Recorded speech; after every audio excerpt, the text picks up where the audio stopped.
प्रेम से बोलिए शंकर भगवान की जय। सावन शिवरात्रि सावन महीने के कृष्ण पक्ष की चतुर्दशी तिथि को मनाया जाता है। एक तो सावन का महीना भगवान शिव को अति प्रिय है और उस पर से शिवरात्रि, इस दिन की महिमा कई गुना बढ़ जाती है। लेकिन इस दिन भक्त को स्नान करके पूजा करने के बाद सावन शिवरात्रि की व्रत कथा जरूर सुननी चाहिए। सावन शिवरात्रि का व्रत कथा के अनुसार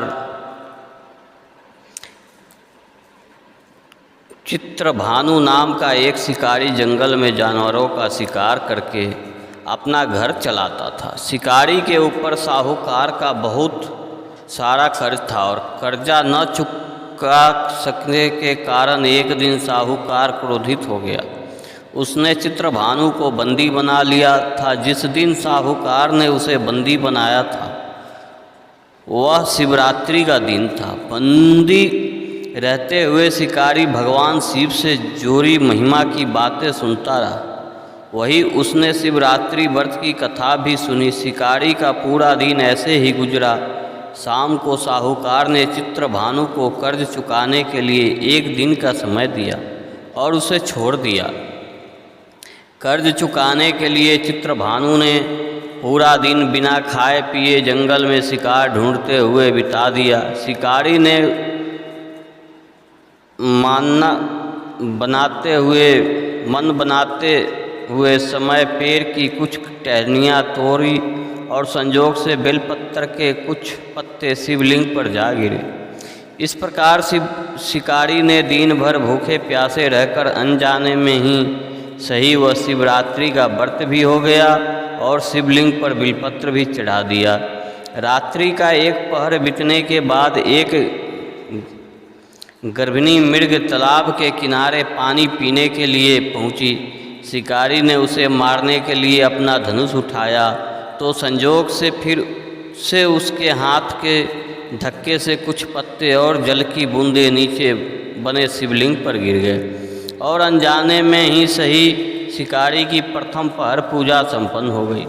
मृग शिकारी को देखकर बोली कि मैं गर्भ से हूँ और शीघ्र ही प्रसव करूँगी। मैं वादा करती हूँ कि बच्चे को जन्म देकर शीघ्र ही तुम्हारे पास वापस आ जाऊँगी। तब मुझे मार लेना। शिकारी ने उसे जाने दिया। थोड़े देर बाद एक मृग वहाँ आया। शिकारी ने उसे देखकर धनुष पर बाण चढ़ा दिया।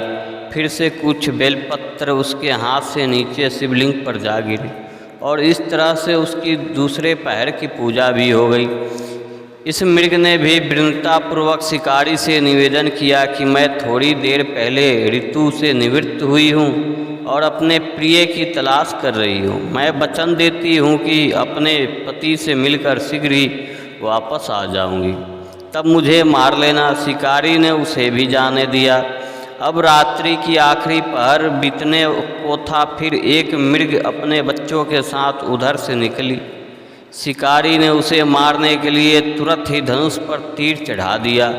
ये देख मृग बोली, मैं इन बच्चों को इनके पिता को सौंप कर वापस लौट आऊँगी। तब तुम मुझे मार लेना। शिकारी ने उसे भी जाने दिया। शिकारी न कर पाने के कारण शिकारी परेशान हो गया और पेड़ पर बैठा हुआ वह बिलपत्र तोड़ तोड़ कर नीचे फेंकता जा रहा था। इस तरह से उसके हाथों से तीसरे पहर की पूजा भी स्वतः ही प्रसन्न हो गई। सुबह होने को था कि तभी एक मृग उस रास्ते पे आया। अब शिकारी ने सोचा कि चाहे कुछ भी हो जाए इस बार वो शिकारी की नहीं सुनेगा। शिकारी को देखकर मृग ने कहा कि यदि तुमने मुझसे पहले आने वाले 3 मृगियों और उनके बच्चे को मार डाला है तो मुझे भी शीघ्र मार दो, क्योंकि मैं उन मृगों के पति हूँ। यदि तुमने उन्हें जाने दिया है तो मुझे भी कुछ समय के लिए जीवन दान दे दो। मैं वादा करता हूँ कि उनसे मिलकर तुम्हारे पास उपस्थित हो जाऊँगा। शिकारी ने उसे भी जाने दिया।